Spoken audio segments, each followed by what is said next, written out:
We will now move to the public participation part of our meeting.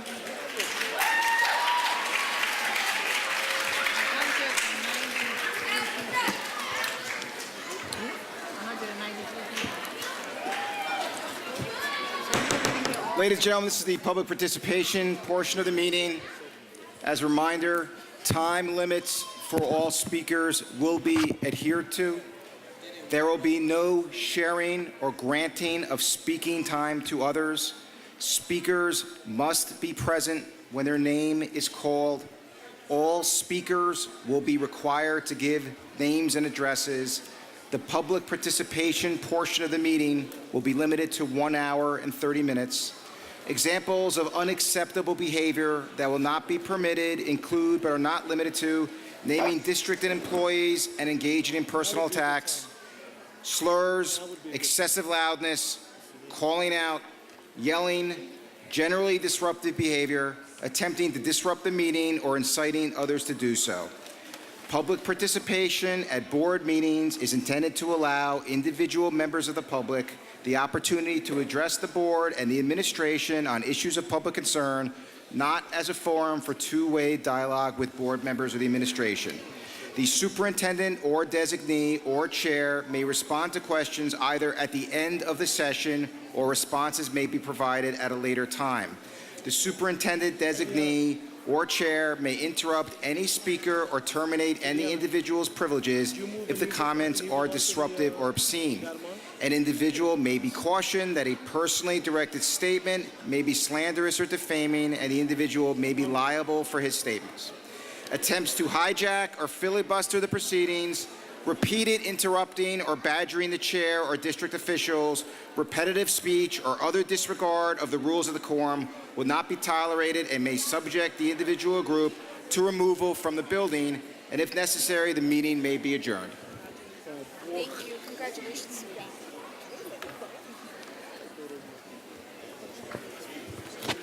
Madam Chair. Yes, Ms. Wilson. Good evening again. Let me advise the public that the same rules of decorum apply to the public participation.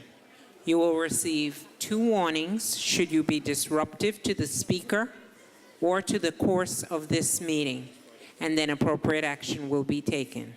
I welcome your respect, your decorum, and your attentiveness. Thank you. Thank you, Ms. Wilson. I would like to change the order of speaking. We have 3 city council people who are here today. Four. And I would like to... Four.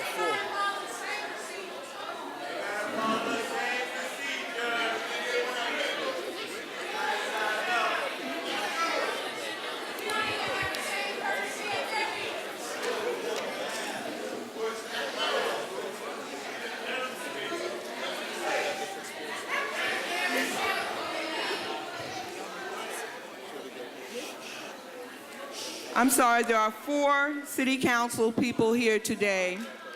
I would like to entertain a motion, if I may.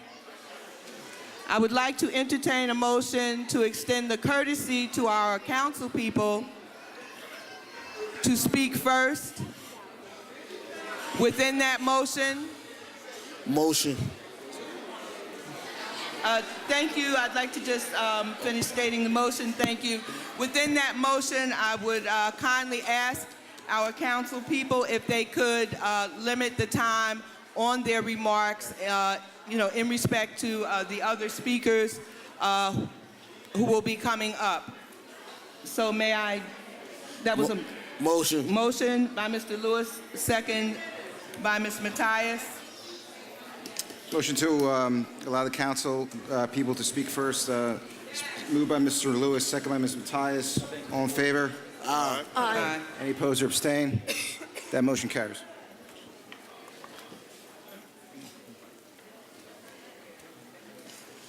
Tony.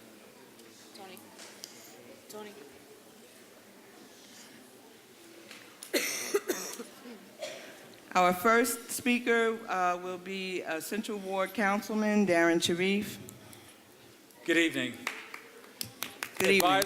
Advisory members. Good evening. Madam Superintendent, but most importantly, the most important stakeholders and the individuals who have most invested in this process, the parents and the community.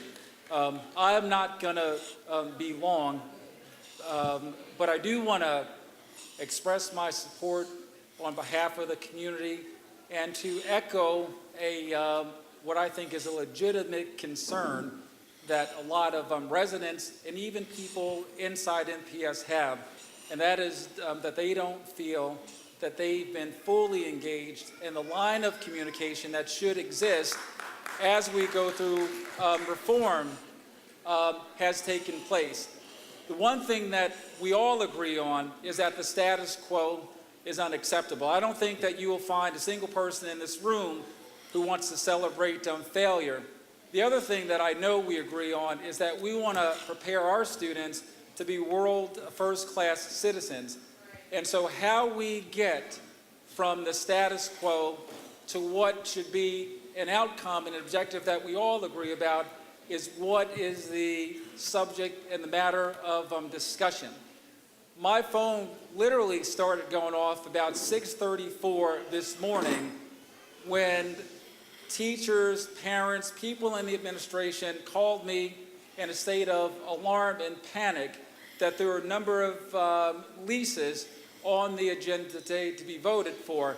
And as I talked to and listened to the people that called me, they expressed frustration and concern that they had not been consulted and provided the information. Now, input is an important thing. Communication is also important. And I want to know from the advisory board members and the superintendent and people from NPS is what is the nature of communication. It's one thing to communicate what you have done absent any kind of input from the community. It's another thing to communicate as a result of ongoing input and dialogue between the community and the most important stakeholders.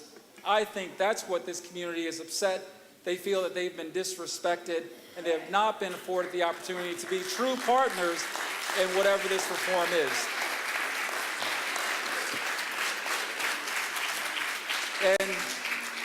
And my final remarks, because this is dynamic and it's ongoing, and unless we get this communication down right, we'll have more meetings like this. Folks will be more frustrated, more upset, because even if I don't totally agree, the fact that I walk away knowing that my input has been valued and in some cases used to shape what reform is, at least I can live with the result. I think the frustration that people have is they get a sense that they're not communicated at all on the big things and they're just being pacified. And so as a representative of the Central Ward, where a lot of these decisions will impact in a profound and lasting way the schools that we all care about, I think that the NPS and the advisory should really answer this question seriously. What does communication mean, and how does that communication play out every day as you make these important decisions? Thank you, Board. Thank you, Madam Superintendent. Thank you, Councilman Sharif. Thank you. Councilman Sharif, and just for clarity, it is the policy of this board that we don't actually respond, especially because of the number of speakers that we have, but we will certainly, engage in conversation on that, and, your points are well taken. We won't be stopping to make remarks to every speaker because it is basically the policy and procedure of this board that we live by at this time. Thank you, Madam Thank President. you. Thank you. Our next speaker is Councilman Anibal Ramos, who is a councilman of the North Ward.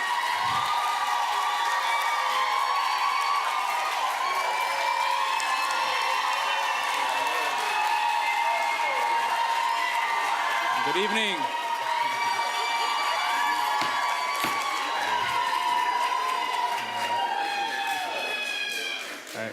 Good evening, Madam Superintendent, members of the advisory board should come to these meetings more often. I don't get this kind of round of applause when I go to the council meeting. So.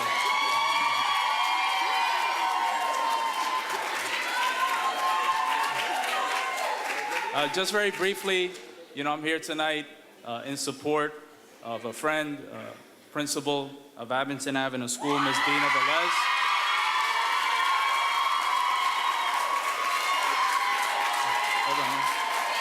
Let me finish, please. And I just want to express, my disappointment last Friday when I found out that she was that her contract wasn't being renewed and that she was being demoted and essentially removed as principal of Abington Avenue School. I've been closely aligned with Ms. Velez and her family. She's been at Abington for 14 years. She followed the footsteps of Mr. Rafael and Mr. Torciello, who were two great principals.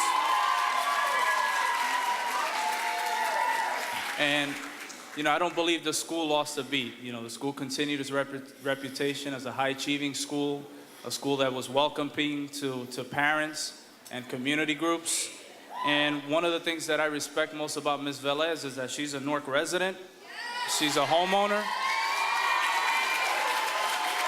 and she's an active member, of her community. And like I stated earlier, I think she effectively transitioned a school that had a good history of high achievement with, very young and effective leadership. She developed a number of partnerships with my office, with other offices within the council, with the police department, and other key stakeholders to better support, the education of those students. And, I'm here with many of the parents that are present, many of whom were outside and weren't able to get in, some of whom wanted to get on the agenda to speak, but because of the date, were not successful. And we're just, here in support of Ms. Velez and her efforts and achievements at Abington Avenue School.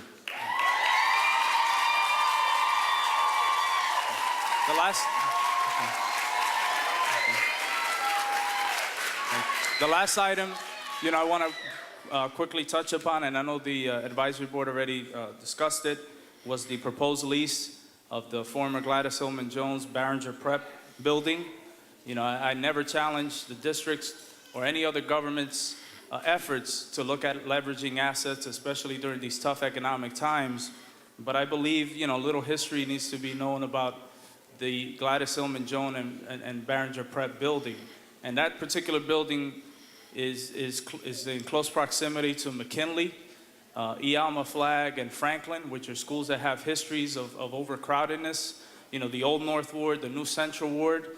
And I think originally Gladys Hillman Jones was envisioned as a school that could provide, space to much needed overcrowded schools. And another interesting fact is that school was renovated, some years ago before the SDA and SEC, utilizing city capital money. So the city has an investment of anywhere from $6 to $8 million in the renovation of that building. And when I found that and I looked through the agenda and I saw that building was on the proposed lease list, I was kind of surprised because those of us on the council, were not aware of it ahead of time.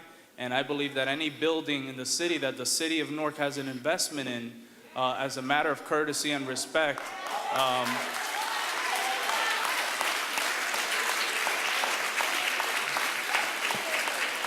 our council should at least be made aware of intentions to lease out. Again, I don't question the district's overall plan, and I know these are tough times and we need some creative thinking, but in the case of Barringer 9 and Gladys Hillman Jones, beyond the overcrowding issues, I think you have a unique situation where the city did make an investment in making renovations there, and we should have at least been consulted, along the way. So I thank you for your time and appreciate, any response. It doesn't have to be today, in the future. Thank you very much. Thank you. Thank you, Councilman Ramos.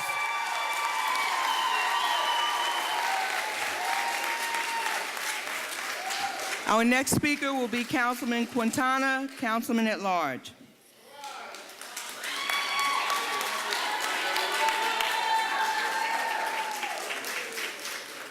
Good evening and buenas noches.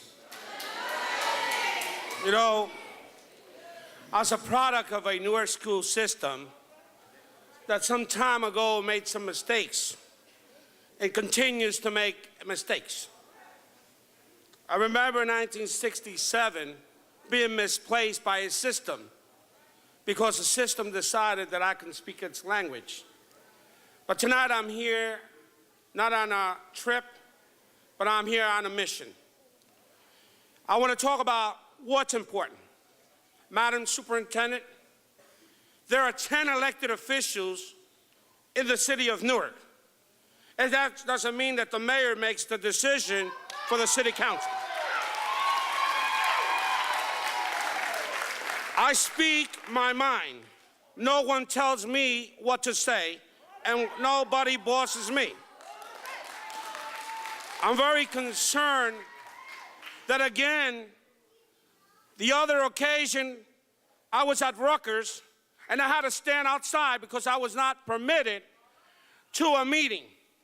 Tonight, there was little children outside that could have been brought to this gymnasium, to the cafeteria, and a heat night as such.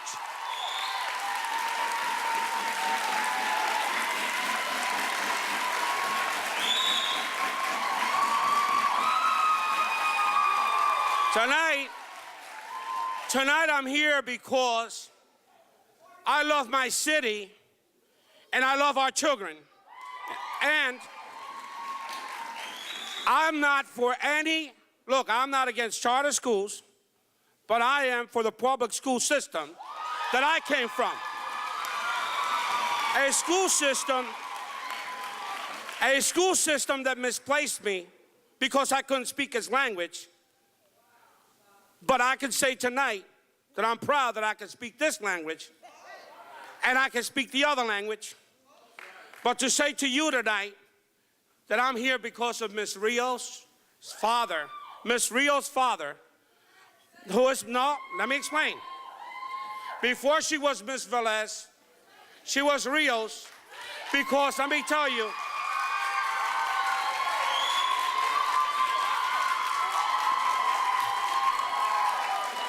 Let me explain to you. Her father, 27 years ago, that young lady, Miss Velez, I was a deputy mayor back then, and we were talking in Newark, promoting and telling young people to stay in the city of Newark, and you could be the superintendent, you could be the principal, the teacher, the educator. But now, somebody decided to make a decision which I think is not correct. I think it's wrong, because here we're talking about Newark. We got people going around this country talking about how great Newark is, but they're never here. And I said to you before, I'm not here to scold the advisory board, but I'm here to speak what I've had to say. And tomorrow at the council meeting, we're going to address this issue. And we're going to address the issues of putting more bonds. When we come before bonds again, and when this body comes before us again, there's going to be a lot of questioning, because we're going to speak on behalf of the citizens, not on behalf of politicians.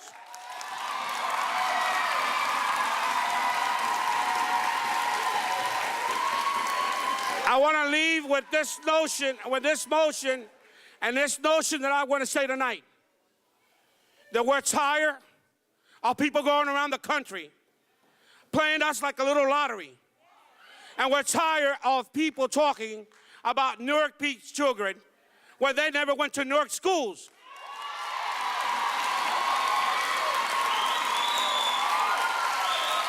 So again,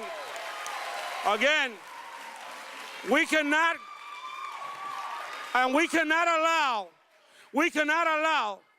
to the 5 wards of Newark to be separated. And one school's going to close in the south, the central, the west. We have to, what's good for all, it's got to be good for everybody. So again,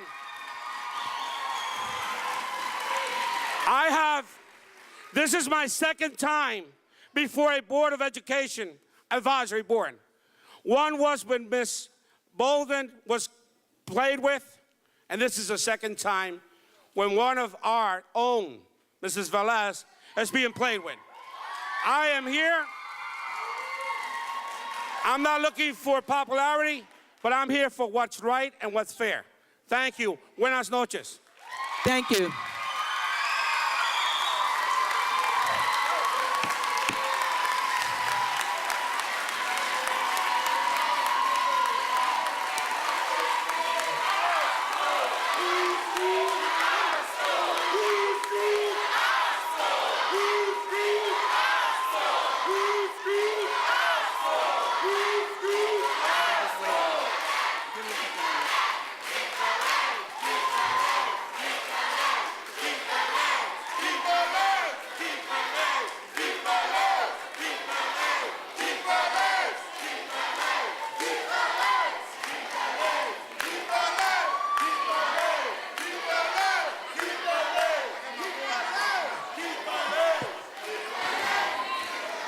Councilman Rice.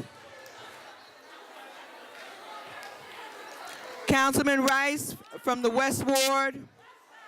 Good evening to Superintendent. How you doing, Lucius? I'm not going to be before you long. I came in support of my colleagues and in support of more transparency and more accountability between an elected body and the citizenry. God knows we sit where you sit on a regular basis, and we get it. And I always tell people, we'll take it, particularly when it's warranted. And so I hope you will take the comments in the nature that we're giving them, because we believe that this community wants good education, wants opportunity for all of our people, but we also want to be equal partners in that process. And so I come here today, not just for the entire city and for those who came before me, but specifically for my ward schools. Specifically for places like 13th Avenue, particularly for places like MLK, particularly for places like West Side, particularly for places like Mount Vernon, and particularly places like Speedway. And three minutes is not enough time. Hold on. 3 minutes is not enough time to really delineate the circumstances and situations that are at each school, because they're all particular and peculiar to those particular schools. But the fact of the matter is that the things that are going on there are impeding our children from actually learning. They're not safe. There's a lot of issues in terms of the leadership. And again, it harkens back to, and the things that are working in some of these schools are coming under attack.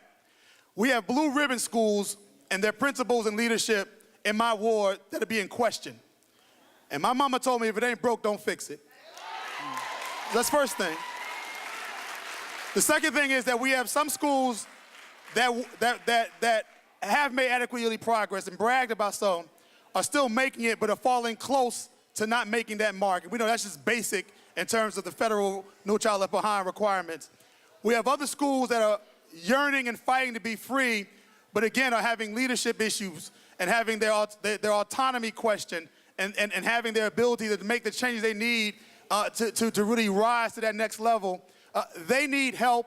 In some instances, some of them just need to be left alone. And so the co-location, the other issues that are related to it, I'm not going to try and second guess the board or the superintendent, but I will say this, that there are folks here who feel they've been left out, and in a lot of ways they have been left out of the decision-making process regarding their schools, regarding their communities. And when that happens, the problem that occurs is that it makes the community weaker. It makes the community less able to fight, because when we're fighting on all different levels, fighting the administration on certain things, fighting Chris Christie on other things, fighting for UMD&J, and when we have to go back and fight for school autonomy, it means that we're fighting on too many fronts for things that should be settled by the leadership that's supposed to represent us, elected or otherwise. And so the only thing I would say is I admonish Superintendent, I admonish the district that as we make these changes, more inclusion, more debate, yes, even more arguments, are good for democracy. It's good for the process. It's good for education. It's good to make education better for our city, and we have to have it.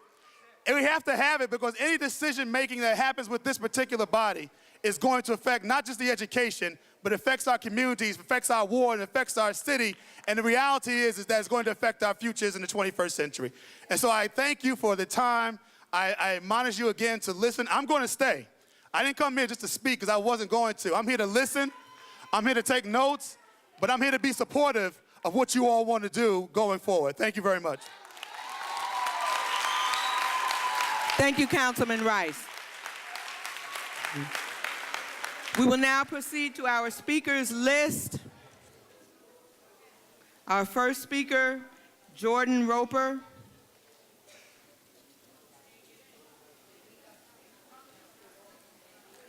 Rosalind Edgerton.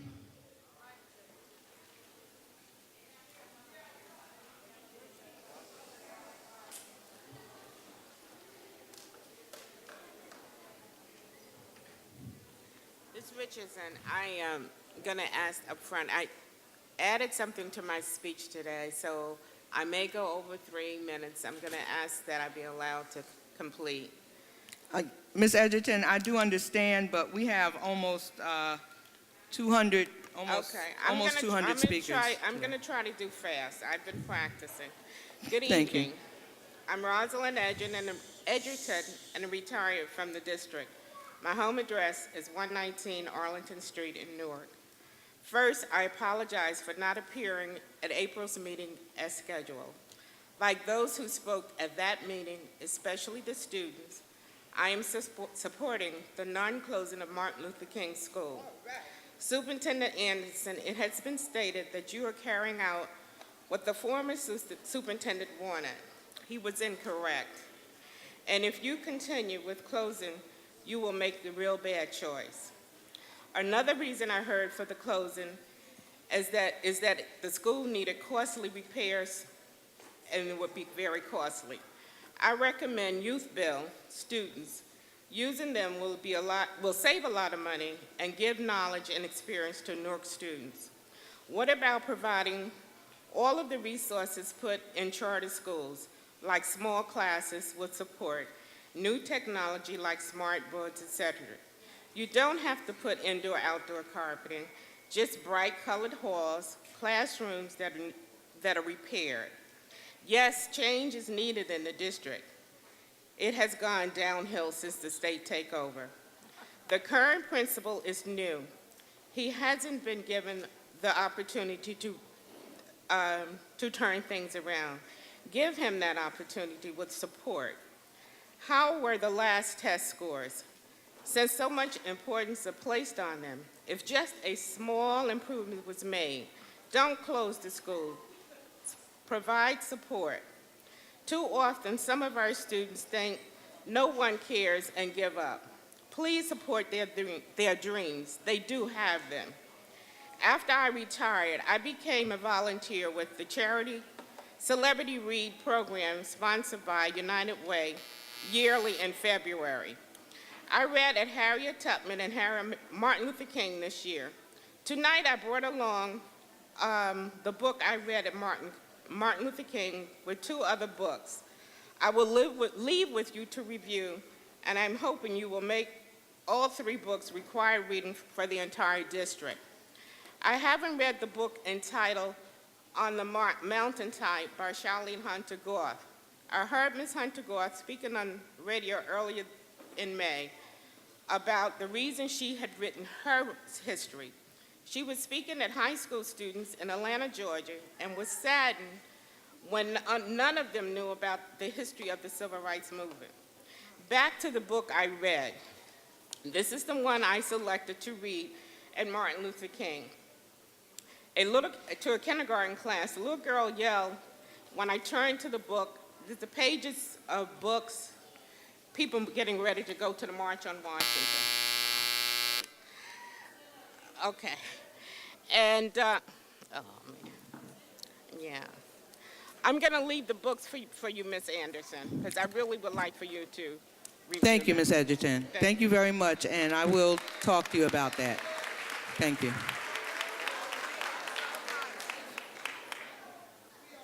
Nicole Singletary.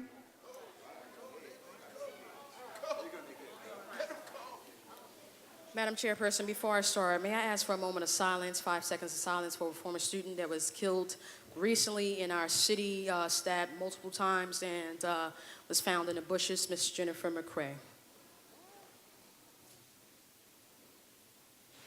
Thank you. Nicole Singletary, Newark, New Jersey. I appear before you to address the issue of the renewed schools. I understand your report clearly, Ms. Anderson, but however, when it gets to the part about community engagement and going by qualifications, I have issues. When I say I have issues, Newton Street School has outperformed all of the elementary schools in the district by a 7% increase in literacy. Okay, let me sum that up for you again. Newton Street School has outperformed all of the elementary schools in the district by 7% increase in the state mandated test. Newton Street School has also, for 3 years consecutively, had a 2% increase in math, outperforming, I'm sorry, West Ward Councilman, most of the West Ward schools, and I apologize to the absence of the South Ward Councilman, most of the South Ward schools, as well as coming in second behind one of the East Ward schools in Ann Street. So, with the autonomy that we have had, with all the failed initiatives, once they have shown significant signs of improvement, 1 year and then they're cut. So my question to you, Superintendent Anderson, why would you close a school that has shown significant strides in academic improvement after being a 9-year failing school, but have not made any initiative to close schools that are failing, such as the one that we're standing in right now for 13 years with no solution? So, this is my homework assignment to all of the advisory board members that are sitting up there, including you, Madam Chairperson. Please look into this, because there's no justification in terms of closing these schools. Now, where am I getting this source of information from for everybody that's sitting in the audience? I'm getting it directly from your website, the state district mandated test scores for the 2011-2012. Look it up, look into it, advisory board. That's your homework. I'll be back. Thank you, Ms. Singletary. Next speaker, Adora Madubako. James Varelli. Tanya Ballard.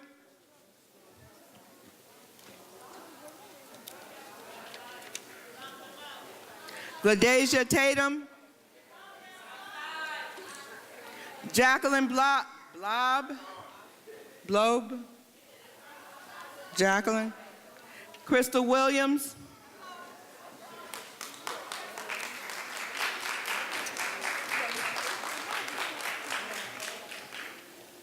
Hi, good evening. My name is Crystal, and I choose to attend these meetings because I have a vested interest in the education of Newark's youth. I grew up in Newark, and I am still a member of this community. These meetings are very important to me.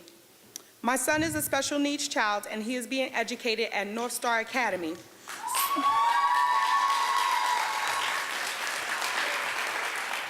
So when people flat out lie about charters not helping special needs kids, remember my son. I now see more than a little boy with uncontrollable anger. He is so good in math and enjoys reading to me every night. His progress is due to his principal, Ms. Jackson. She runs a tight ship. My son has his moments, but now instead of being fearful he will end up in prison, she has given me a new vision, one where he is graduating from MIT and working as an engineer. All of the principals and staff at North Star Academy have focused on every single child that enters their buildings. When educators begin to focus on the children and not themselves or the buildings, our schools, all schools, will see an improvement. Sorry. I find it heartbreaking to hear all of the negative, ugly comments made about high-performing charter schools and their effects on the city of Newark, because over the past 15 years, thousands of Newark students have benefited from these prestigious schools.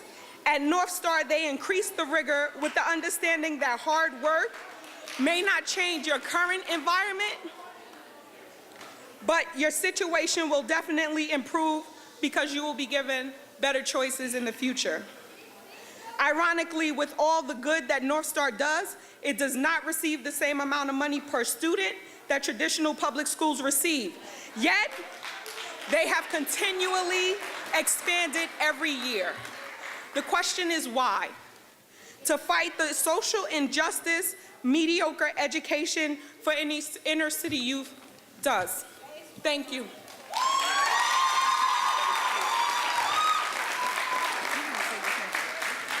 Thank you, Ms. Williams. I hope I'm not saying this name wrong. Honey Foster?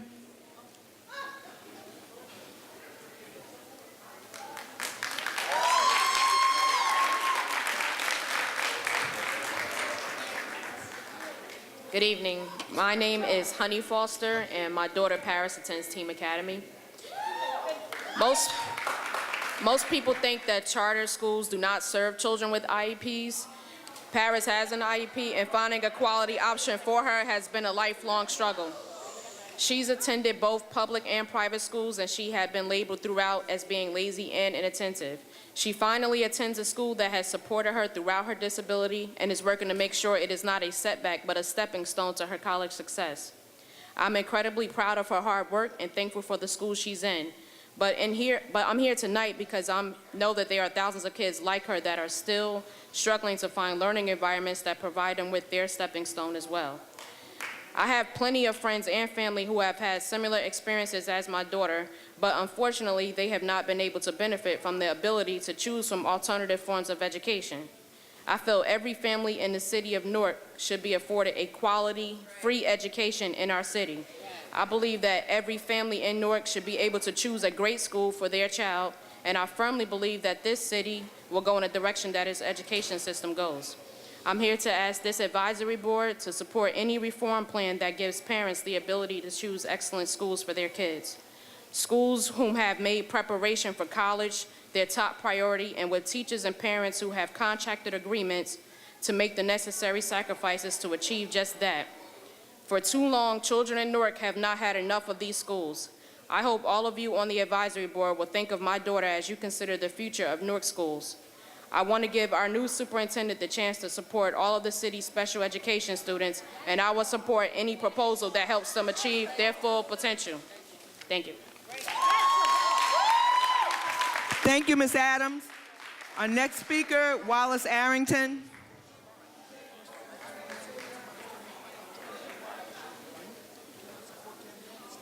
Yes. Oh, I'm sorry. I missed one. Monet Adams. Wallace Arrington. Monique Butler Camacho.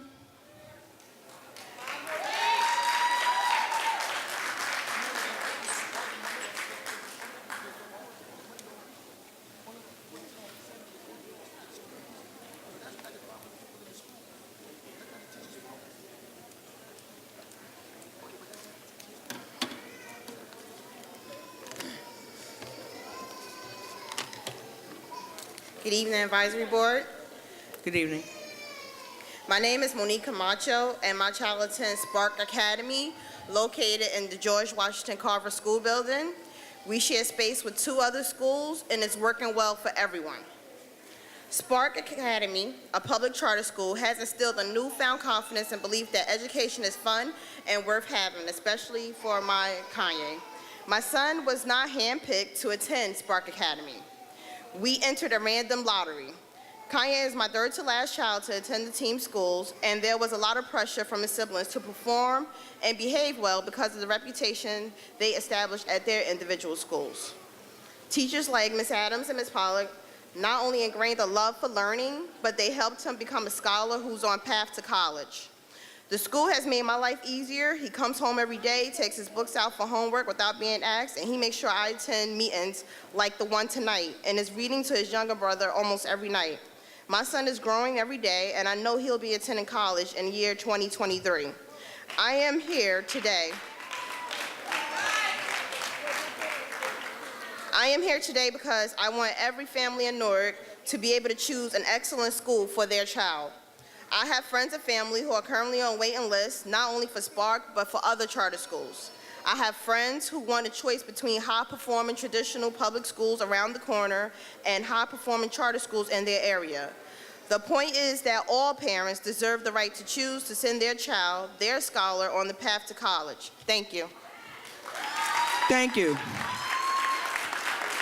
Danica Claiborne.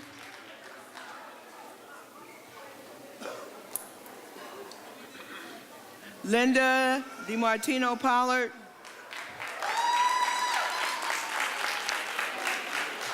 Good evening, advisory board, panel, parents, teachers, and scholars.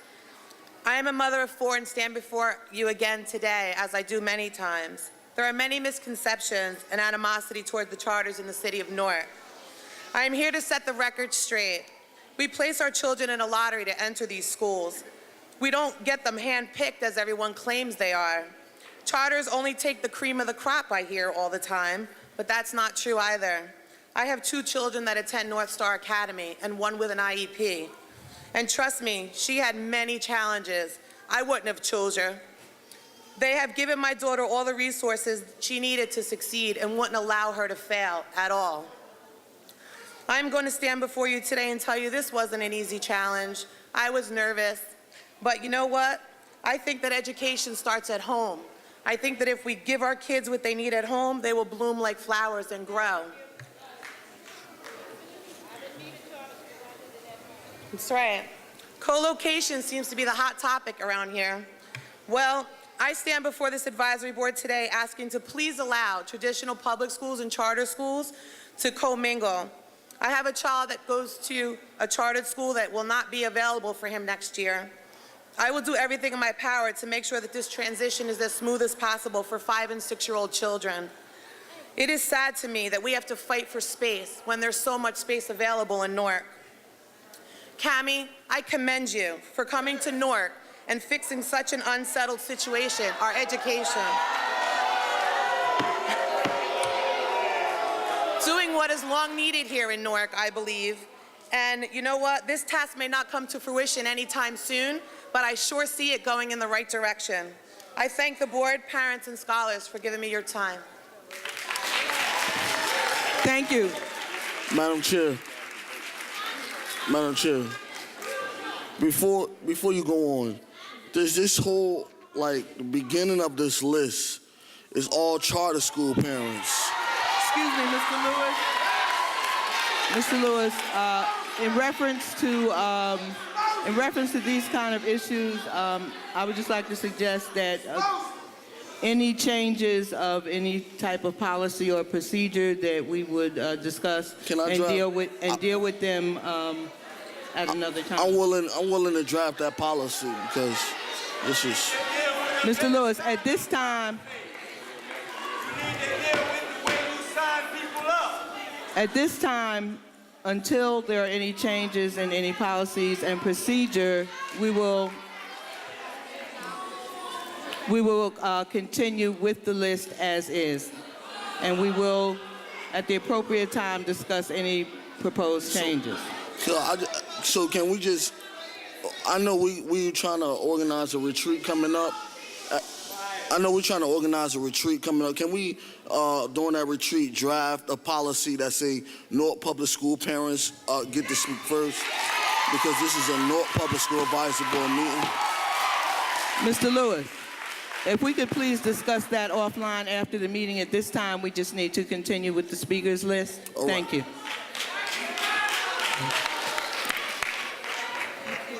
I would also just like to ask everyone to please be as respectful of other speakers.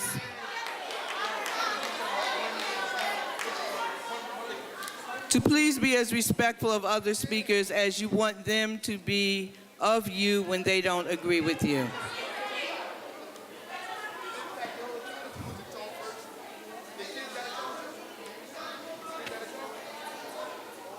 Our next speaker, Maureen Daly Barnett.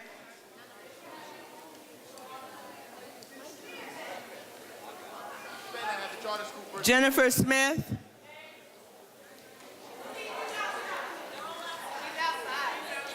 Aldina Thomas. William Thornton. Adrian Wiley. Rhonda Wise.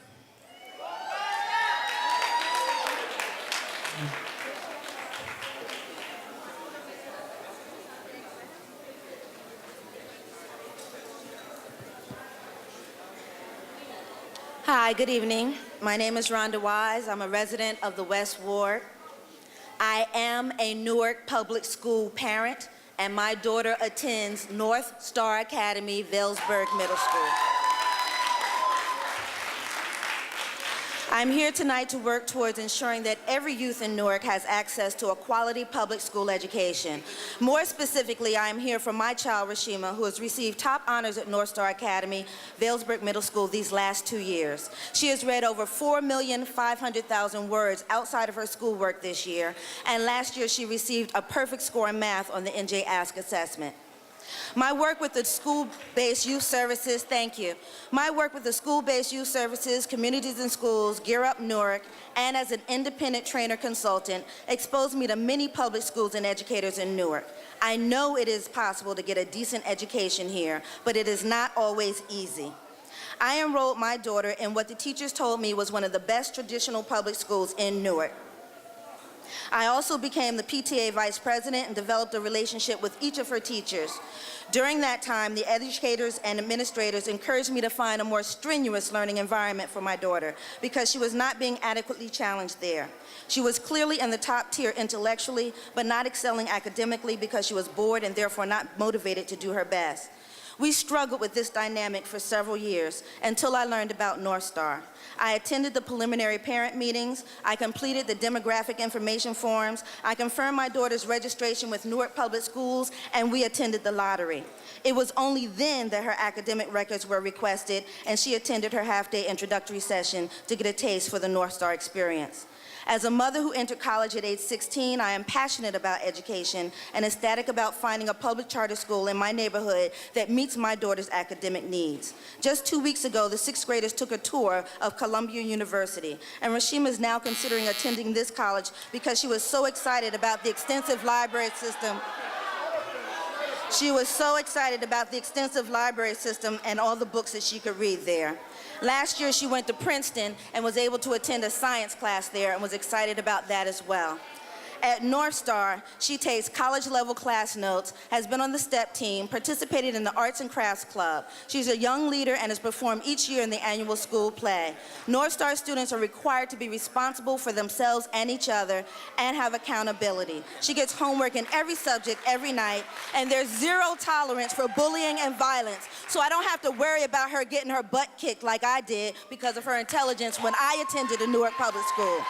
Rashima is getting an excellent, well-rounded education at the Newark Public Charter School, and I couldn't be happier. Now, Vailsburg Middle School is located at the old Sacred Heart Private School. It is not in a public school facility. I understand that we receive... Thank you very much. Thank you, Ms. Ellis. I'm sorry, Ms. Wise. Our next speaker is Candace Ellis.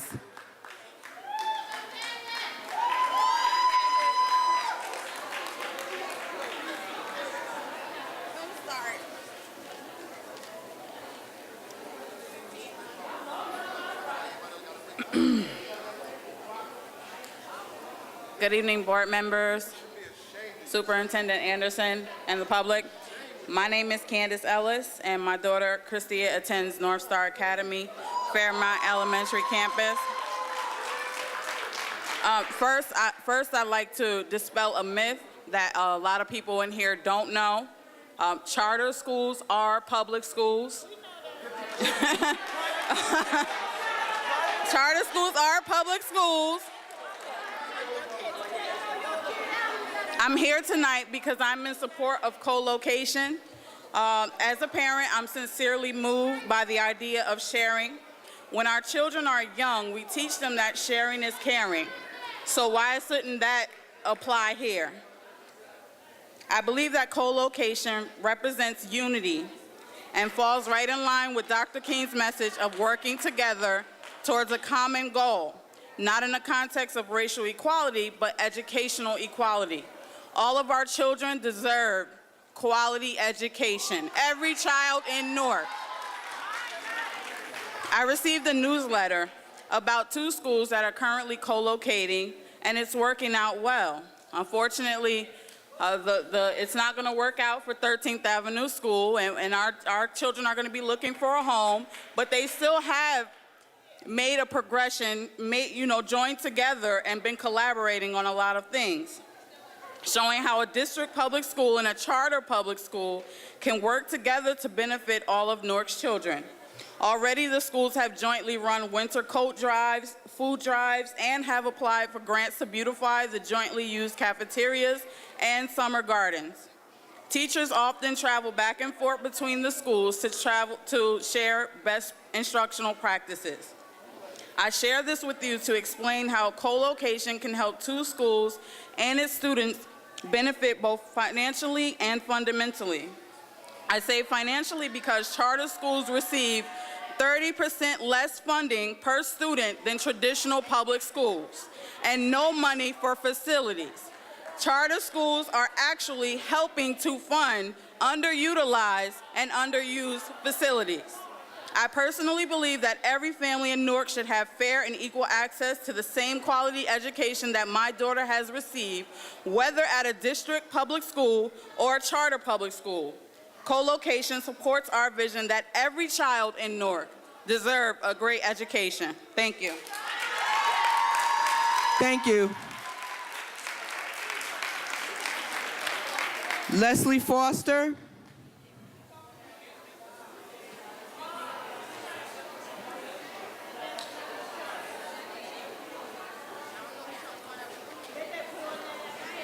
Karen Grimes.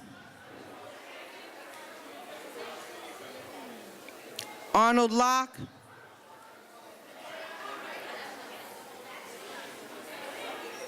Natia Preston.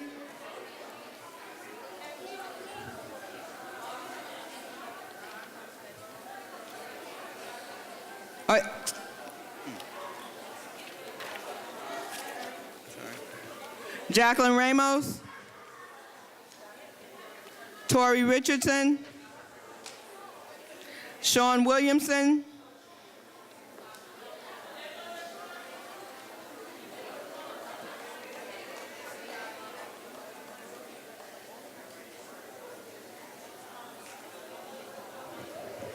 How you doing this evening, board? Good evening. Fine. My daughter also is on the list to speak tonight, and she's been in school all day and she's been tired. She's been standing outside waiting to get in here for 2 hours. Antasia Williamson. My first matter of business is I'm really kind of upset about how y'all made the decision already. I've been coming to these board meetings for the past year, and I've been doing everything I can to help save the school, figure out new ways to help build the school, and it's like y'all haven't listened at all. It's like the state just, just took over, and our hands are down. We're not doing anything to try to fight.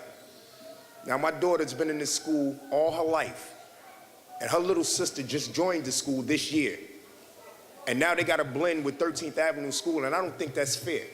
That's not fair to her, and she's a straight A student. That's not fair to her little sister. That's not fair to half these kids that go to MLK. That's not even fair to 13th Avenue School. Y'all not even once put your heads together to try to help them out. Charter schools, that's charter school. I was a public school person. My mother was a public school person. We don't have to change if we don't want to. We should not have to blend if we don't want to. We should have help to try to better the schools. These kids that needs help. Y'all just sold this school to a charter school, and none of these students are allowed to go there. Why? Y'all not even once thought about the feelings of these kids. Y'all not even once thought about the feelings of these parents. It's all about y'all pockets and not about these education and these students. And I don't think that's fair and right at all. I've been coming here, and I drive trucks. I've been coming here for a whole year, trying to get y'all to understand how it is to go to school. Y'all done did it, but y'all turn us away. Y'all don't answer questions. I haven't even got a phone call. I haven't even got a letter in the mail from neither one of y'all. Y'all need to wake up and stand up to the state and help us save our schools. Thank you. Antasia Williamson. Antasia Williamson. Lewis Stockley. Oh, I'm sorry. I'm sorry. I thought you said she was outside. I'm sorry.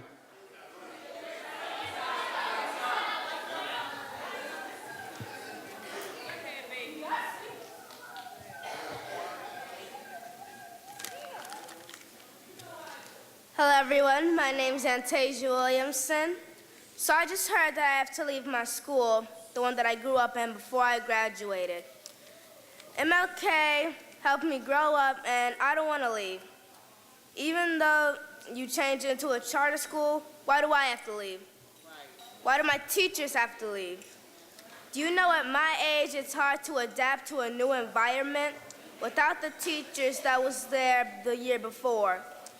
I think you are not thinking about the kids, but about the money. We need family, and that's what MLK is to me, family. The state is acting like family service and separating family. I love my family. I did everything everyone asked me to do, and you are still punishing me. Why? If the state had the time to come to see us instead of looking at figures, I wouldn't be in this mess. I guess I'd like to, like my cousin from Avon Avenue. So you got your money, but we have to seek education, family and friends somewhere else until that school closed down. Did you ever think that we and 13th Avenue would accept each other at, oh, my bad. My cousin wasn't accepted at my school when he came to my peers. Thank you. Thank you. Ms. Williamson, what grade are you in?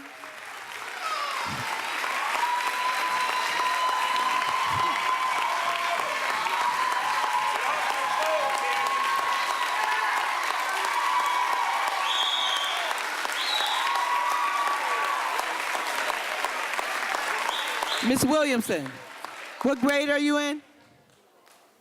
What grade are you in? What grade are you in, dear? You're in 6th grade. You are an excellent speaker. Thank you very much.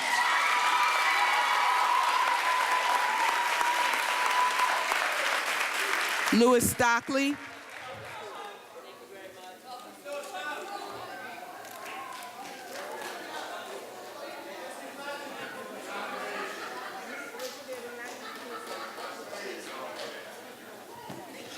Louis Shockley, Newark resident.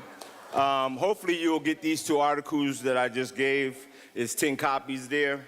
One is from the Star Ledger, Bob Braun, Diane Ravovich, who worked under the first Bush administration, was very much charter, very much voucher, totally against it now, okay? This is a Republican woman who fought that fight. Now she sees it as wrong and is misconceived. Another article by Bob Braun, Let Invisible Newark Students Help Save Their Troubled Schools. This is an excellent article. These are out of the mouths of babes talking about the conditions of their school and what they feel they need to change it. Now, I was born and raised in Newark, went to Old Camden, then New Camden, then Camden Middle. Then I went to Project Link, and I went to St. Benedict's. I don't have a problem with private or charter, but the problem I have is it's a money grab. Don't tell me when you take Camden Middle and you're gonna tell me that you take a public school and then all of a sudden take public dollars and they get air conditioners, they get carpeted floors, they get smart boards, they get everything. But you couldn't do it when it was public. That's a problem. I have a lot of white friends. I just got a call from them. Their kids are not using laptops anymore. They're using a tablet. Why don't these kids got tablets? Give them the technology, they will thrive.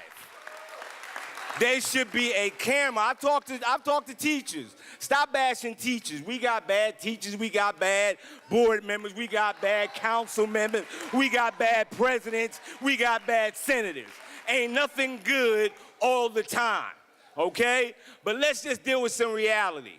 I keep hearing about people talking about thinking out of the box. There should be a camera in every classroom. You can't put a master teacher in every class. Put a camera in the classroom, it will protect the student, it will protect the student and the teacher. Then you can objectively see who's doing a good job, who's performing, who's not. When I went to school, my history teacher made history come alive. He came in with the Confederate hat on, with swords and all this kind of stuff. We have to think of innovative ways to teach our kids. They're not going to read the book like we do. I got a great nephew who's 5 years old. I put a book in his hand, he just look at it. I gave him a Kindle, I can't stop him from reading. Can't stop him. That's their technology now. All this stuff up here you're doing, these kids are doing it now. We have to give them the technology and the tools that will make them sufficient for the next 21st century world that we live in. I just went to your bathroom here, okay? No door in the stall. You got a piece of metal protruding out of the wall that if a kid strikes his head in it could be fatally killed, okay? So let's just deal with the facts and the reality.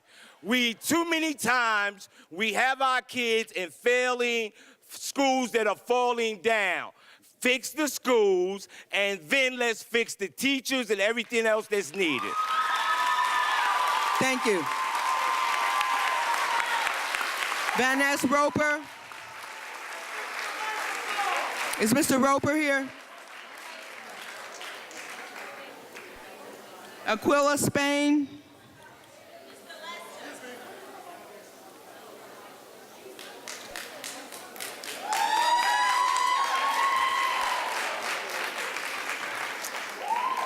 Good evening, ladies and gentlemen. My name is Ronald Lester. I am a resident of Newark for 20 years. I have 3 children in the Newark school system, which I am very proud of. I must give Ms. Velez a shout out because she is doing a wonderful job.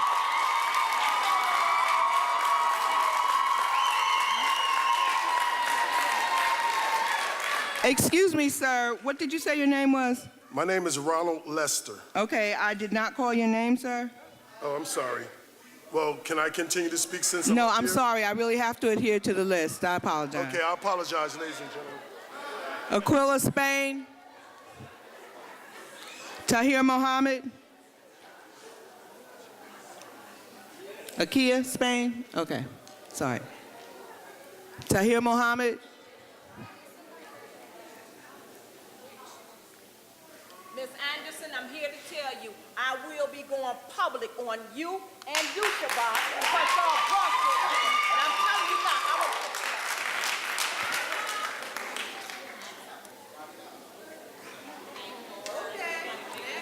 Mukhtar Aban.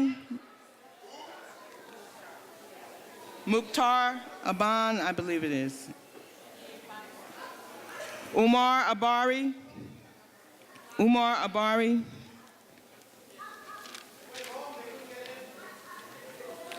Naaya Diggs. Dorian Murray Thomas. Good evening, ladies and gentlemen. A lot of sentiments in the room, but hope you all listen. My name is Dorian Murray Thomas, and I reside at 316 Fairmount Avenue. Born and raised in the city of Newark, I take great pride in the strength and the potential that exists here. Last month, I turned 17, and I graduated from the Northfield Mount Hermon School, which is a boarding school in Massachusetts. I'm optimistic in the promise of the Newark school system, where all of our students, regardless of what type of school they attend, will and should receive a quality education to become globally competitive. In the fall, I'll be attending Swarthmore College, and I'm excited. Thank you. And I'm excited about returning here to my city, our city, to help continue and develop our community. Thank you. Thank you. Julia Lopez.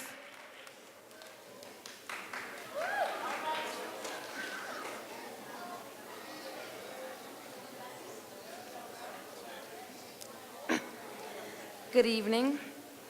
My name is Julia Lopez, and I reside on Prince Street in Newark. I was born and raised in Newark, and I attended Chancellor Avenue Annex, Chancellor Middle School, and Malcolm X Shabazz High School. I was also a member for many years of the Green Acres Park swim team under Coach Wilson. I'm a mother of 2 daughters. My older daughter attended Cleveland Street School and graduated from Benedictine Academy and just completed her 2nd year of college. My youngest daughter is in the 2nd grade and attends Spark Academy. Having lived in this city all my life, I'm saddened when I hear all the allegations that outsiders are in team schools, and they are serving different kids than district public schools. When I take my daughter to school, I see mother and fathers of children who I grew up with and went to school with right here in Newark. I'm a single mother who works every day, and I couldn't believe when I heard someone say that team is only taking certain students. So I began doing my research. And I found that 88% of students in team schools receive free and reduced meals. 95% of the students are African American, 5% are Hispanic, and most of them come from the South, West, and Central wards. If you don't believe that, check the bus stops every day. Our kids get on buses that take them to and from school, or public transportation buses to go to home right from school in Newark. My point is just, these are the same kids, we are the same parents. We can't allow politics in Newark to get in the way of what we do for children. I'm asking the board to offer programs and events so that parents who actually have children enrolled in school right now come together and work together so that all our children grow healthy together. Many times I hear our children categorized as us and them. And as a parent and lifelong resident of Newark, I don't see us and them, I see we. And we as a community have to come together to better the educational future of our children. Let's put politics aside and our children first. Thank you for listening. Thank you. Tamia Lopez Williams.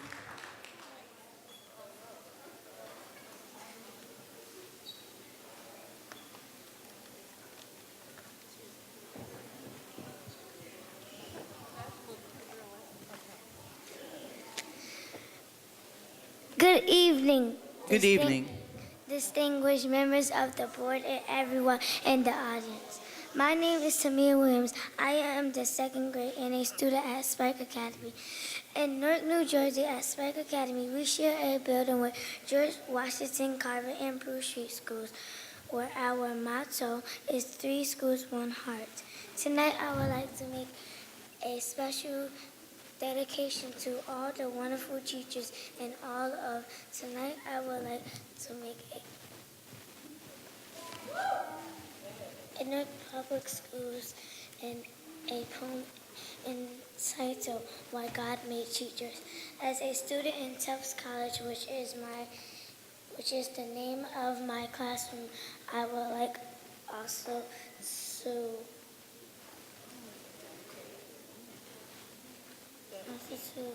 dedicate to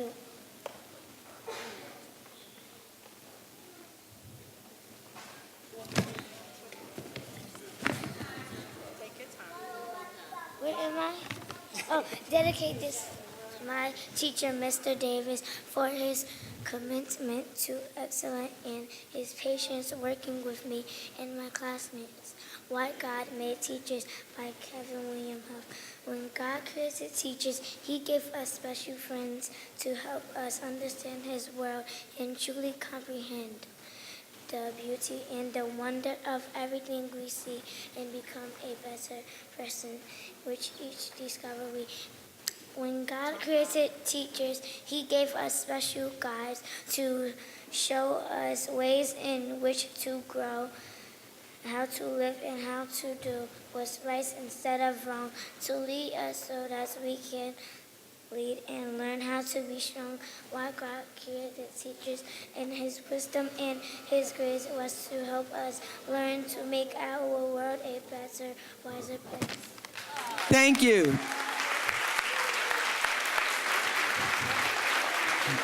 Very good job. Thank you very much. That was wonderful. Thank you.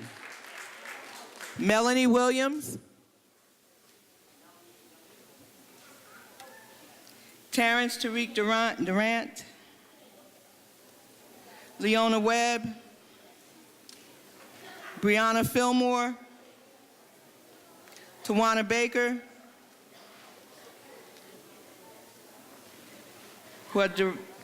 Quadira Newton.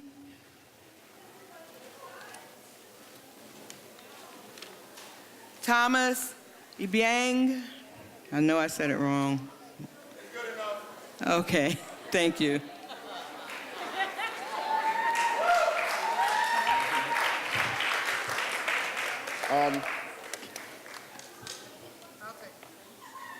Thomas Africa EBN, 175 First Street. When I come to this place to speak, I don't come to speak to the elected officials. I come to speak to everybody in the audience. We are all from Newark. I don't know if this come off, but we are all from Newark. Excuse me, sir. You must address your all right, comments to but I'm the talking to board. everybody here. We are all from Newark. We live in Newark. I grew up in Newark. I went to Velsburg, Sussex, Alexander, Westside High School. I graduated from Essex County College after coming from prison. I still cannot get a job in Newark because of what those that we have elected, what they do to make sure that we stay where we at, divided. I'm gonna tell you now, the problem is not charter school, public school. That is not the problem. Everybody come up here and say that and say we want everybody to get educated. Yes, we do. But if you accept what they've given you to educate a talented tenth of the people in the community, we will have, no, please hold on, let me finish. We will have these problems over and over and over. The people here from charter schools, I do not want my child to get an education while your child don't.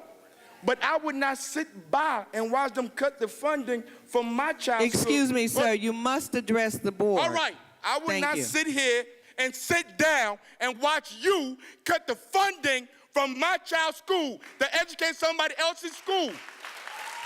Hold up. This is not a democracy. That is not fair. I am not mad at nobody that has a child in a charter school. I understand you want the best for your child, but we all do. The only way for all of us to get the best for our children is to have one voice. If you divide each other, because this is not new. They do it in France, they're doing it in Europe, they're doing it everywhere in Europe. Hold on, wait. The people are coming together and they're getting rid of the system, the capitalist system that exploit the poor.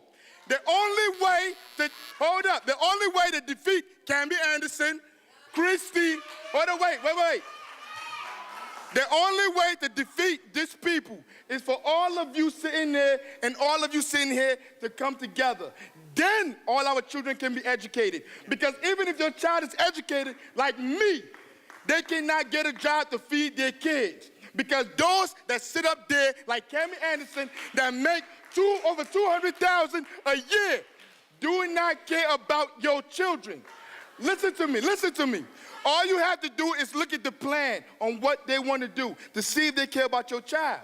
If the plan don't make sense, then they don't care. Don't listen to what I say.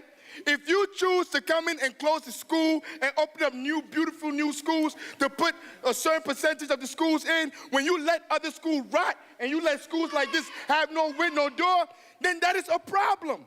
I do not want your child to suffer. I coach little kids with my welfare money for free. For 4 years, they're going to St. Pat's, they're going to Excuse Christian me, schools sir, your for time free. is up. Please finish They're your going sentence. to schools for free. I mean, I care about everybody. They talk to each other. And get to the- Your time is up, sir. Thank you very much.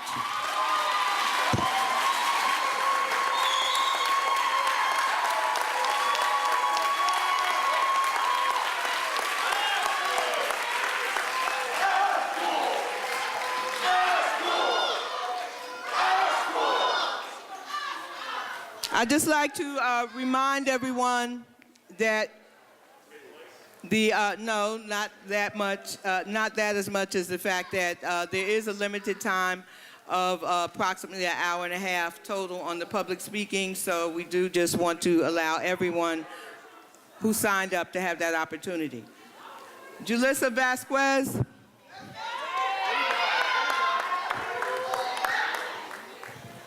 Hello, my name is Julissa Vasquez.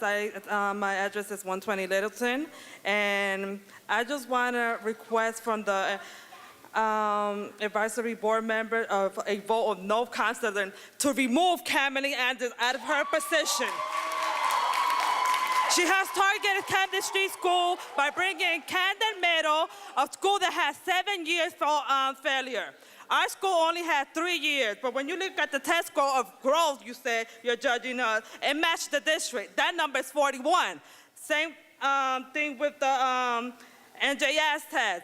Yes, the district's asking for 45. Our scores were 30, but when you put the general education and the special ed education in our bilingual student, and you add all those numbers, I see it unfair. You didn't give this school a chance.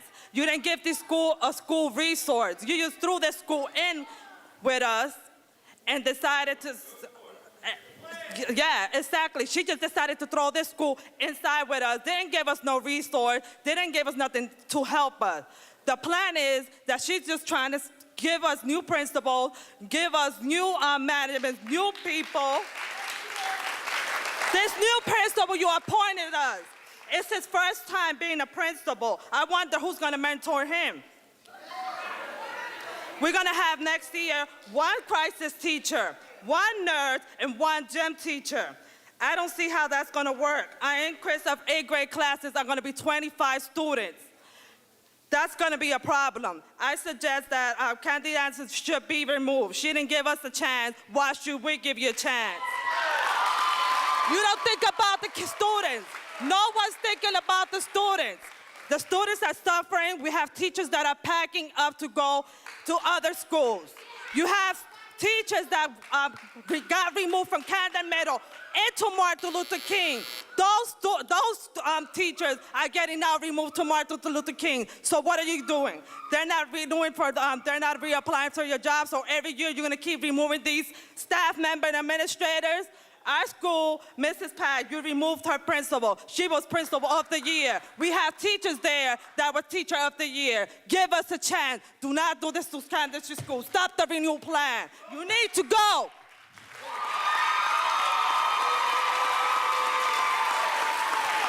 Denise Crawford. Denise Crawford.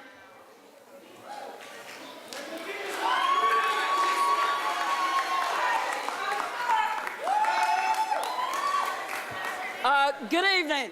Denise Crawford. I am the PTSA president of Science Park.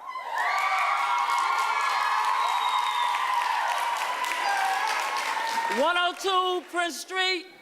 I'm very upset. I'm very upset because you know what? It's about our children. I keep hearing about tonight about successful children. We started out in a positive manner of talking about these dramatic 2 young men that have succeeded in life, and then I'm sitting here hearing about folks who's talking about how successful their children are.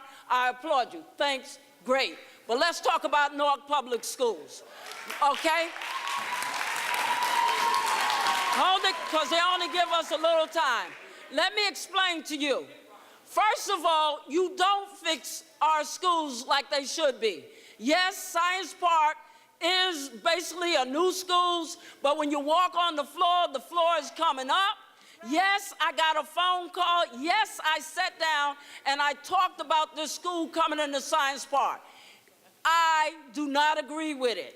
My fellow Science Park students do not agree with it. Advisory board chair, you was giving a packet by the young man tonight. It has in there, and you did not read it out loud, that Science Park students and parents do not agree with the co-location. First of all, those are babies, 98 babies. Don't play with me. I fear for my children's safety. Those are high schoolers. Those little babies have to eat different food. Also, those babies need care that they should not get in a high school setting. Please think about what you're doing. We asked for you to come out and talk to the Science Park family. Only one person came to that meeting, and that's Marquise Lewis. Thank you, my brother. Hold it. Also, I want to let you know there's a lot more successful people that I have children that are succeeding. You don't even take care of our special need kids. I think that all kids should be taken care of. And right now, before I finish, I'm gonna let you know again, I get tired of just only bragging about my child, but my child is a Newark public school product. Right now, Akira Crawford is in Washington, D.C. On Thursday, she'll be at the White House under the Vice President's initiative, the red flag. There you go again. Give kudos to Newark Public Schools children. Stop playing around with our education. Stop playing around with our buildings. Stop playing around with our kids. I thank you. Sorry I went over, but again, I'm not. Thank you, Ms. Crawford. Jacqueline Beto. Jacqueline Beto.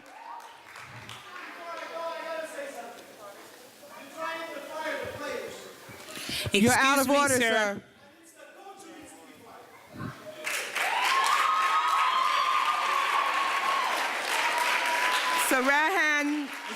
Sarahan Benson. Johnny Oglesby. Christopher Ely.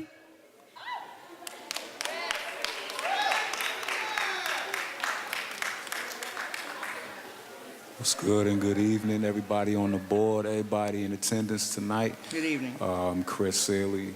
I live at 841 South 18th Street in Newark, New Jersey.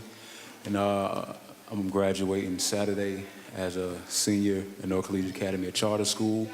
But I'm not here to talk about pro-charter or pro-public, because I went to Camden Street, Camden Middle, Bergen Street, and then I went on up to a charter school. I had the discomfort of riding down the street one day to see old Camden Street teachers in the middle of the street waving, saying, help us out, save us, they trying to take our school from us. And in my honest opinion, like everybody here said tonight, I don't think it's a house slave, field slave mentality going on. I feel like if progress is to be made, that everybody needs to come together and pull through for each other. And don't worry about what's going on up top. If we take care of what's going on the bottom, they got no choice but to follow up behind us, you know what I'm saying? So I feel like if a school is failing consecutively, you either A, look into it, try to fix it, and then worst case scenario, then you don't break it down and screw everybody, you try to reform it. And then second, I feel like I need to dispel some myths about charter schools, because there was some misconceptions that came up tonight. Last time I checked, my school wasn't funded by any special state funding, nothing like that. We have people pulling straight out of their pockets to make sure that we get quality educations. And I'm not here to say that charter schools get better educations than anybody else. Because when I was in Camden Street, I was on honor roll from kindergarten all the way up to 4th grade. But I also know the difference between a good public and a bad public, and a good charter and a bad charter. When I went to Camden Street, I was on honor roll. Camden Middle, I fought every day. Bad charter, unfortunately, I went to Mary P. Thomas at the time that I was developing. But then I moved up to my current high school. It's not about the school, that's a building. It's about the people in it. Progress comes from teachers that put in the effort. And then you get success from the students that are motivated to learn. Once you give them the tools, you ain't got nothing but good results. Thank you. Thank you. Jackie Finch. Brian Smith. Maurice Quick. Tracy Quick. Brianna Gabrielle.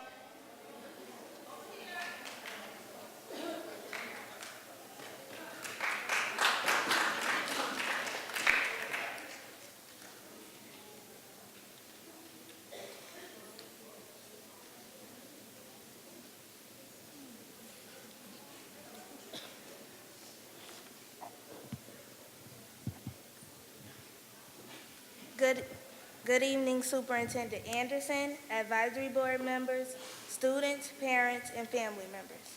My name is Brianna Gabriel, and I am a Harriet Tubman 6th grade student who will be graduating on Friday, June 22nd. I've been a Harriet Tubman student since the 3rd grade and have worked through 3 principals. Our current principal, Mr. Frederick Chapman, has been completely amazing. Mr. Chapman is amazing because he's very encouraging, approachable, and relatable to children. Every day during the NJ Acts before the test, he visited each classroom that was testing and gave us words of encouragement. He told us that if we really wanted to pass, all we had to do was apply what we were taught. He also repeatedly told us that he believed in us. At the end of testing, Mr. Chapman threw a pizza party for all the students who did not need makeup tests. I've been accepted to Arts High, University, and Science Park High School.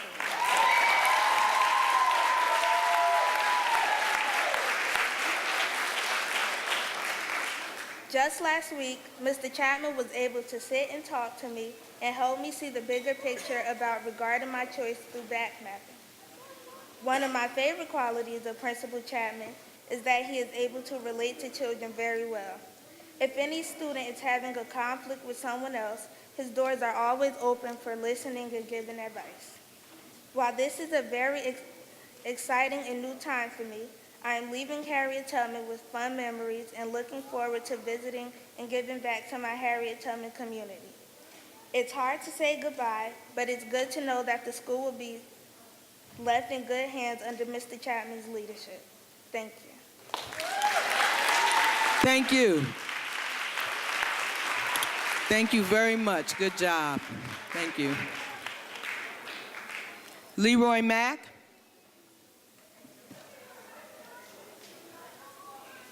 Ora Davis. Bill Watts. I'm sorry, Ora Davis.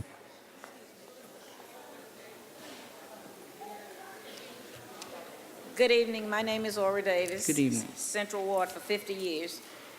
I'm a little slow getting up, but It's all right. I'm speaking on behalf of the children's CUME cards from Camden Middle. When the school moved, when you threw the school out, a lot of the CUME cards were missing. That school opened in 1973, and there were CUME cards. We have children, some didn't get any higher than the 8th grade, and a lot of those kids have to come back to that school to get records in order to get birth certificates and other things they need. And some of those CUME cards were destroyed. The demographers came in to Harriet Tubman School, and they estimated 247 kids would be there. We have almost 280 children in Harriet Tubman. That means either class sizes will get larger or you're going to lose a teacher. Something is going to happen. And I thought by law we are supposed to have librarians in every school. as of the year coming, Harriet Tubman will not have a librarian full-time. I think it's 2 days a week. And that's sad. It's very sad to say because our children need all the reading experience and librarians they can get. At Harriet Tubman, we are asking sincere tonight that you would leave Mr. Chapman at Harriet Tubman. I think he's doing a great job. I'm in the school 2 and 3 days a week, and I see what's going on. It would be a disservice to our children to move Mr. Chapman at this time because we have just got him there, and it would be a disservice to the children that you would move him at this time. Give him a chance to do the things that need to be done at Harriet Tubman. And I would just like to say, I hope when September comes, it won't be a mess. I'm finished. It won't be a mess like it was when you threw everybody out of Camden Middle School, because that was a disgrace what you did to our children. And they just got accustomed to where they are. And now you're upsetting that school, moving teachers, moving principals, and all these things at Camden Street, and it's a disgrace to our children. You're tearing up our community. That's what you're doing. Thank you, Ms. Davis. Bill Watts. Farzana Bibi. Laura Gould. Nyla Bibi. Ikhman Al-Narab. Nasir Akhtar. I'm sorry, Nazreen Akhtar.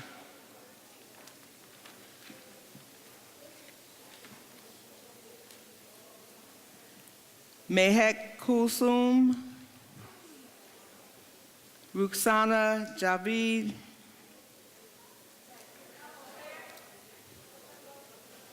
She's, okay.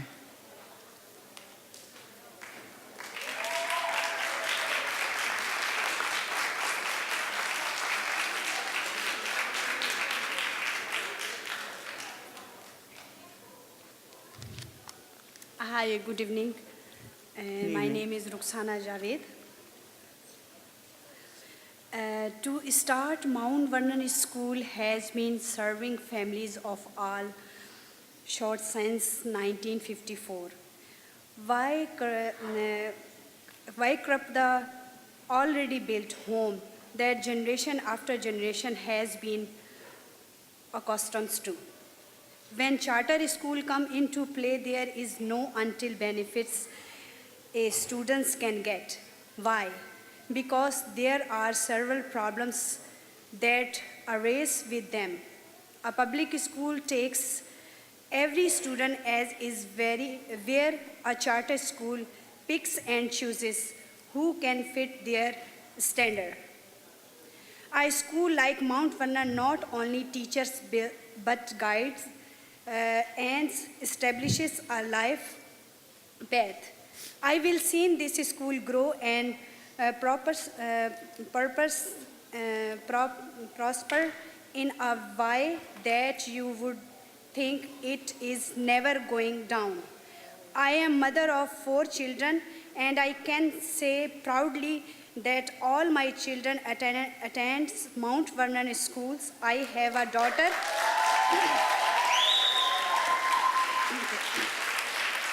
I have a daughter graduation from there this year.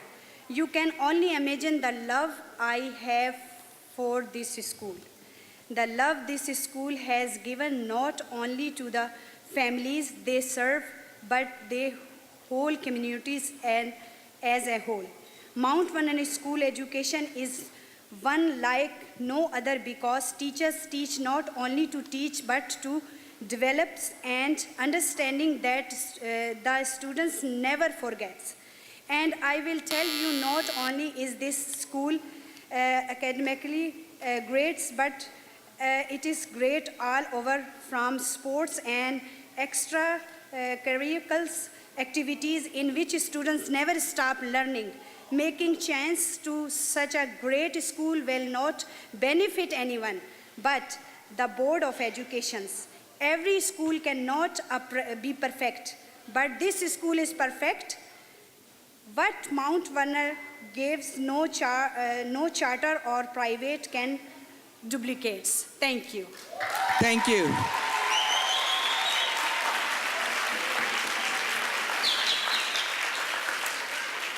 Shmila Fida Chowdhury.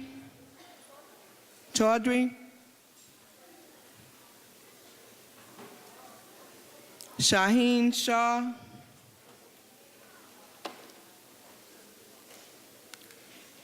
Ruhi Mahmood.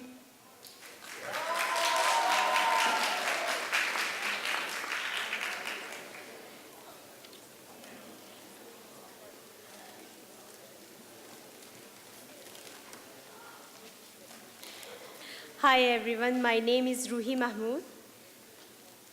I disagree of co-locating a charter school at Mount Vernon. Students do not deserve this, and because of this, they can be pushed out of their own school. Mount Vernon school budget is already cut for 2012-2013 school year. Now they can't co-locate a charter school at Mount Vernon. This is absolutely unfair to our students and to our teachers. I disagree with this, and I think it should most definitely not take place. Thank you. Thank you.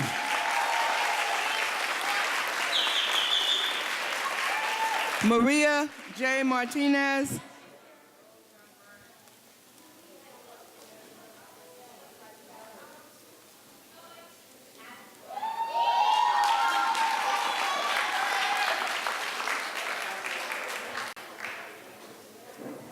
Good evening. My name is the Mount Vernon School. You take it 7 teacher to the school. They take the library, teacher too. We need it. It's not fair. It's not fair. We needed a help. We needed you help it and check it out. Where is the problem? And you have to ask and get a communication with the parents. We never had the meeting. What kind of meeting? Nothing. Nothing. We need it. We needed communication. And in Mount Vernon School, we are community. We different country.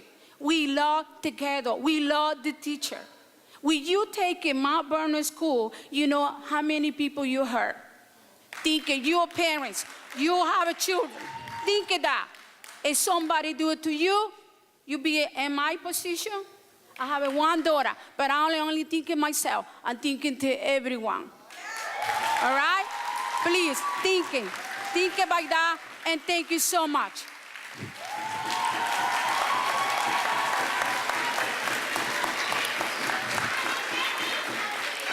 Thank you, Ms. Martinez. Just for clarity's sake, there is no charter that is going into Mount Vernon. That is not something that's happening.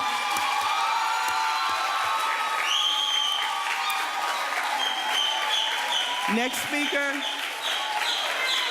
Emilix N. Martinez. Emilix N. Martinez. Houston Stevens.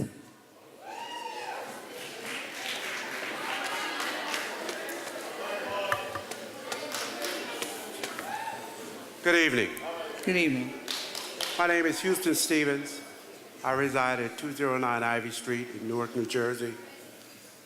I'm president of the Ivy Hill Neighborhood Association. We have 3 schools serving our area. They are Mount Vernon, Lincoln, and Ivy Hill. And our community wants to send a very clear message to the advisory board and the superintendent. Hands off our schools.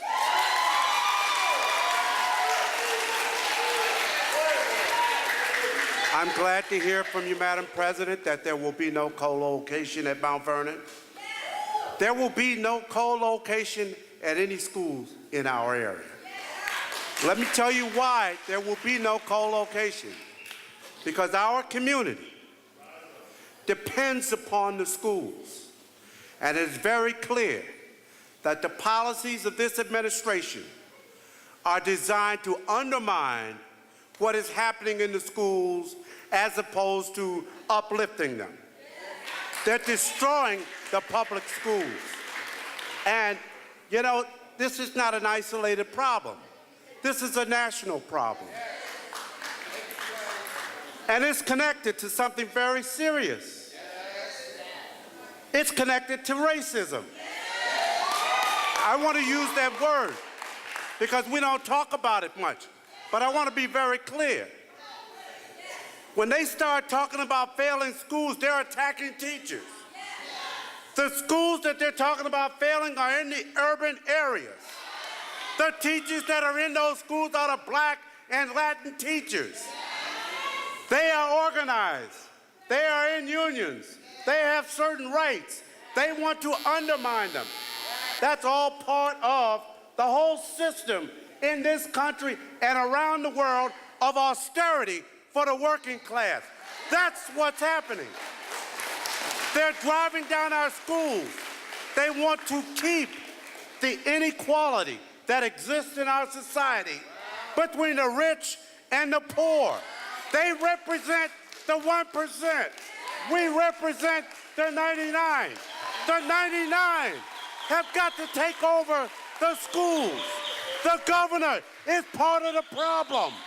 The mayor is definitely part of the problem. They're all part of the problem.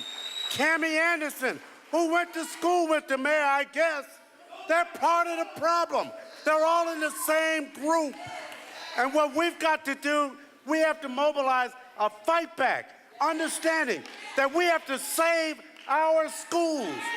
That means we have to fight not only about our schools, but about the whole system of capitalism.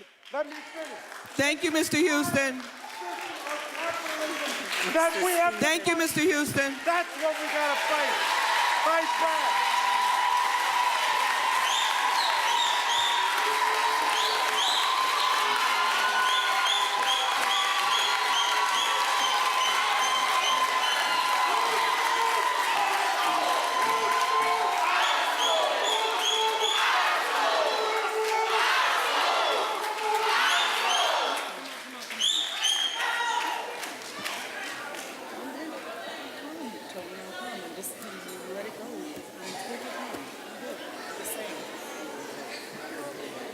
Komi Alase, Kamaya Hill,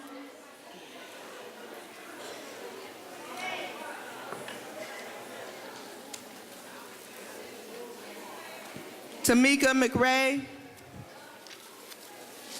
Iman Brown, I think I saw him. Donald Jackson, She's stuck outside.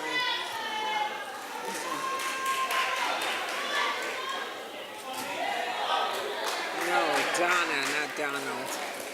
Oh, Donald. Oh, yes, it is.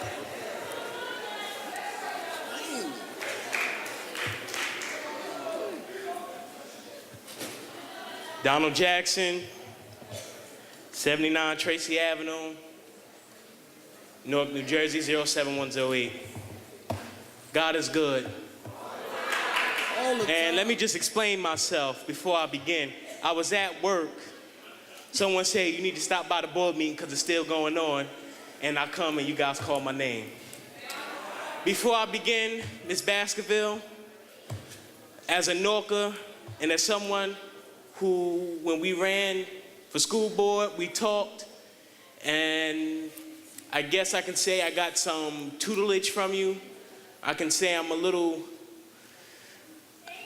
a little deterred from some of the things that I heard from you as president on this board, and some of the things that I heard from you when you were at Central High School. I do request a sidebar with you. Moving on from that, and to get to the state of Newark Public Schools, I want to ask this board, what is going on with Newark Public Schools? I happened to talk with a high school teacher of mine, and he now works at Westside Nav on Morton Street, and we talked, and he said, you know, Donald, I don't know what's going on anymore. He said when he first came into this district, he was very enthusiastic, wanted to help curve and shape minds, and now it is an attack on teachers who've been here for the longest and who have taught generations. Some of you know these teachers, and you go back to the schools, you ask for them, they tell you they don't know where they are, they're no longer in existence. And I think it is a shame that this board members, yet again, I'm coming back to you, we're still sitting idle and we're quiet. Why we're not fighting these issues? They're closing down Westside Nav and sending them up the hill. Why? That defeats the purpose of them sending them down the hill 5 years ago because it was overcrowded. So now we're gonna have a classroom size of what, 35, 40 kids in the classroom? And thanks to this board, under board president Shavar Jeffries, we have a classroom waiver to have those classroom sizes reach that level. We're merging Barringer 9 with Barringer. That doesn't make any sense. We are going to escalate the violence in the climate of the schools. And Superintendent Cammie Anderson, you don't seem interested. We've been coming here for a year telling you these co-locations are not working. They are not working. I'm here to tell you they are not working. They're taking over schools and we're not educating. So you know what? I'm gonna leave the mic and I'm gonna let some more speakers come up. But all I'm gonna say is this, you guys better be careful. You guys better be careful. Thank you.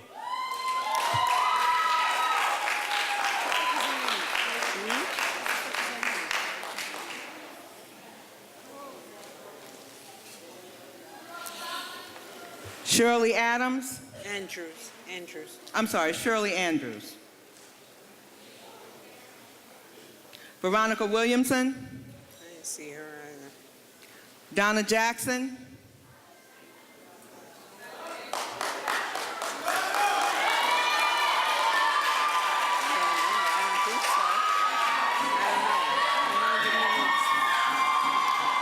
Donna Jackson, 128 Smith Street. Ms. Anderson, as you can see, this is my city.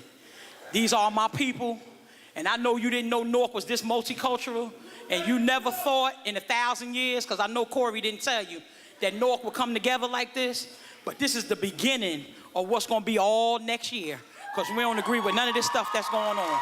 This is the beginning.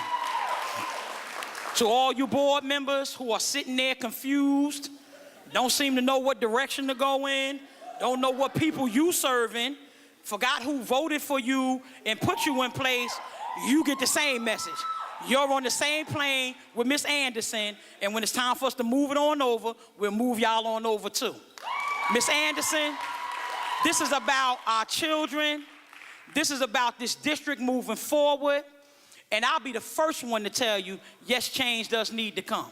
Yes, things do need to be reformed. We standing in a school today that's in its 13th year of failure, yet nowhere on your radar have you decided to do anything over here. It's as if you said it's okay for the Hispanic and black children that attend Rafael Hernandez to continue to fail. But I'll bother the other schools that are making incremental changes. It's amazing to us, Ms. Anderson, that none of the schools who are on the test cheating list for the city of Newark that have been investigated the second time, that it eludes you as to what to do with them.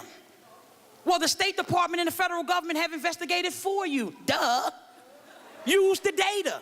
You keep telling these teachers to make data wall, data chart, lesson plans, unit plans, overall plans. They made a plan on Monday. You don't like it, you change it on Wednesday. Teacher get 150 emails from you a day. What do you do? If you think that a teacher or an administrator in one of these schools, with our most precious commodity sitting in front of them on a daily basis, has the time to listen to your nonsense in the email and answer you back by 12 o'clock, you're sadly mistaken. That means to me, you've never been a teacher, you've never been a principal, because to be realistic about it and move us forward, you can't imagine for someone to say, okay, I'm not gonna work with these two kids right now, I'm gonna go answer your email.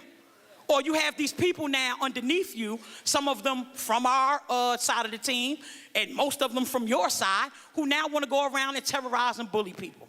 Well, this message is for all of you. All of you. And you can send me all the legal letters you want to send me. I know my First Amendment right. I can say whatever I want to say, long as I didn't threaten you, and I did not. Hey, hold on. And let me be clear, Ms. Anderson, did not threaten you and wouldn't do that because I'm not that dumb. But I want my point to be clear, that we are not supporting anyone, you board members or your new staff, who wants to destroy this district rather than build it up. You have the test data in that says to you 2,000 charter school kids will attend our summer school program. If the charter schools love them so much, how about you make this suggestion, Brighty? Tell them to stay open all summer and take their failing kids and fix them themselves, since our school's not good.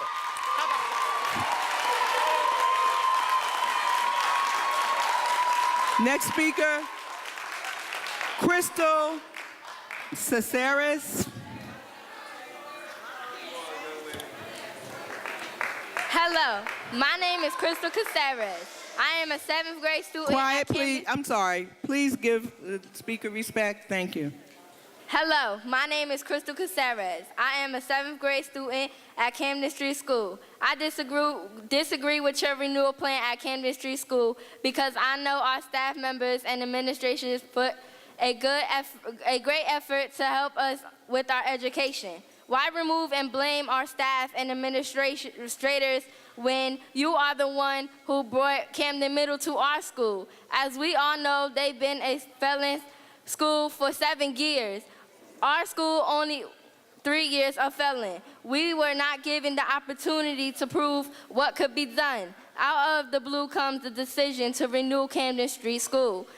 It seems to be a setup, and we don't like it. I know that many of the good teachers are not going to be there next year, and that is very upsetting for many of us.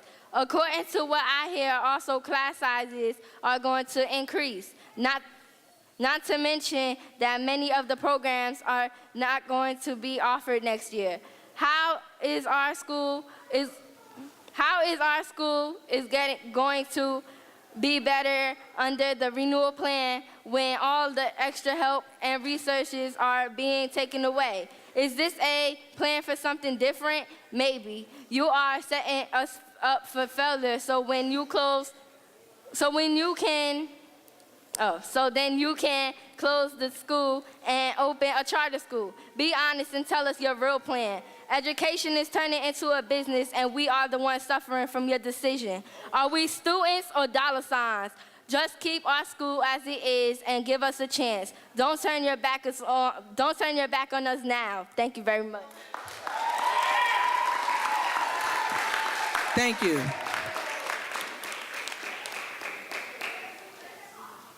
Thank you, Crystal. Next speaker, Ibn Thomas. Cynthia Lager.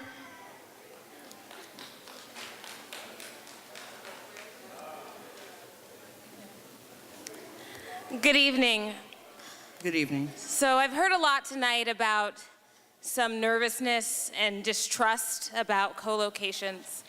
And I understand that co-locations are new in Newark, and so I understand why people are nervous and worried about them. But I've spent the last year co-locating with 13th Avenue School. I'm the Director of Operations at North Star Academy, Fairmount Elementary School. And I wanted to speak a little bit about what my experience has been over the last year. Every week I've met with the principal of the 13th Avenue School, and we've had amazing meetings where we've collaborated about what is happening in our buildings. We were able to brainstorm around facilities, we were able to brainstorm ideas around security, and we had a lot of ideas about how our teachers' practice could get better, and we talked about those every single week. We were able to walk through each other's schools and see the types of work that they were doing. We saw a bulletin board and said, hey, that's a good idea. And we replicated those good ideas within our schools. And we've also taken the opportunity to have different professionals in the building collaborating with each other. So North Star teachers went to 13th Avenue classrooms to observe their teachers and their practice to see how they could utilize those ideas in their classrooms. And the same has happened vice versa. 13th Avenue teachers have visited North Star classrooms and took back what they learned to make their practice better. We've had lunches between teachers so that professionals could meet together and discuss ideas. And we've also done some community service projects over the course of the year that help support our community. So we've had coat drives, food drives, and the middle school students of North Star Academy, as well as the middle school students of 13th Avenue, got together and did a garden project to revitalize the garden that's been at the center of 13th Avenue School. So I just wanted to take this opportunity to say that even though North Star Academy is moving from that space this year, that we are very excited for what is the new plan for 13th Avenue School, because we've met the leadership and we know that she has the potential to really transform the education of many, many more students, and we're excited that she's going to have the opportunity to lead those students on the path to college. Thank you so much. Thank you.